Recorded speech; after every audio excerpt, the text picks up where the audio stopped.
ये सब बांग्लादेशी है, इसको ले लेना चाहिए। लेकिन ये लोग को, पुलिस को हम लोग बता दिया, जेल में भेजने का जरूरत नहीं है। देश के रुपया में खाना खाएगा, कपड़ा देगा, मेडिसिन देगा। एक दामाद है ये लोग। जल्दी जल्दी भागो, जल्दी जल्दी भागो, नहीं तो जो करना है सरकार करेगा। शाबाश बेटा, बहुत बड़ा। এখনো কাটা তার কমপ্লিট হয়নি। রাতের অন্ধকারে আপনারা পালান, নতুবা বিপদ আপনাদের ক্ষেত্রে আসন্ন। बड़ा हरामी हो बेटा। এনআরসি শুরু হয়েছে, এটা আমাদের কোনো সবুত নেই, কোনো কিচ্ছু নেই। এবার তাই আমাদের দেশে আমরা ফেরত যাচ্ছি। আচ্ছা, এটা আমাকে বলুন, বিজেপি সরকার আসার কারণে কি ফিরছেন? ওই বিজেপি সরকার আসার কারণেই তো এই এনআরসিটা শুরু হয়েছে না।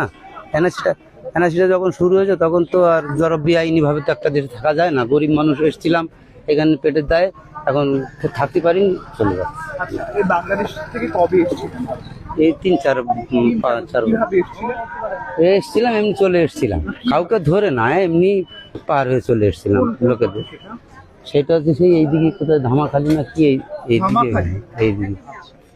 এটা বলুন, নদী পার হয়ে এসেছিলেন? আচ্ছা, পরিবারের কতজন ছিলেন আপনারা? এই তো আমাদের সবাই চলে এসেছিলেন। এখানে কি করতেন? আমি ওই রাজমিস্ত্রি কাজ করতাম। রাজমিস্ত্রি কাজ করতেন। আর ডকুমেন্টস, লক্ষ্মীর ভান্ডার, সুযোগ সুবিধা এগুলো আমাদের কেউ পেতেন না? আচ্ছা, এই যে ভোটার কার্ড ছিল, আমরা বেশি দিন আসিনি, 2-4 বছর ধরে এখানে আছি। আমাদের কোনো ডকুমেন্টস নেই, এই জন্য করে আমাদের চলে যেতে হচ্ছে। এখন চলে যাচ্ছি, বলতে চলে যাচ্ছি। এর আগে কি বলেনি সরকার, তাই তো? না, পাড়ার লোক থাকতো অনেকে এখানে। সরকার পাল্টে গেছে। আগে সরকার কি মানে অ্যালাউ করেছিল আপনাদেরকে? হ্যাঁ, রেখেছিল, এখন এই সরকার রাখছে না। 8 বছরে আছি। আমার স্বামী ক্যান্সারের রোগী, তো আচ্ছা, আমি আরজি বলে চিকিৎসা করতেছিলাম। তো এখন এইসব শুনে আমি এখন বাড়ি যাচ্ছি।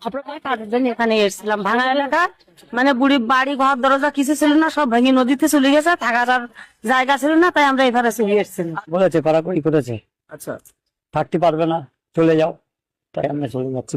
এই ভয়ে সেই ভয়ে চলে যাচ্ছি।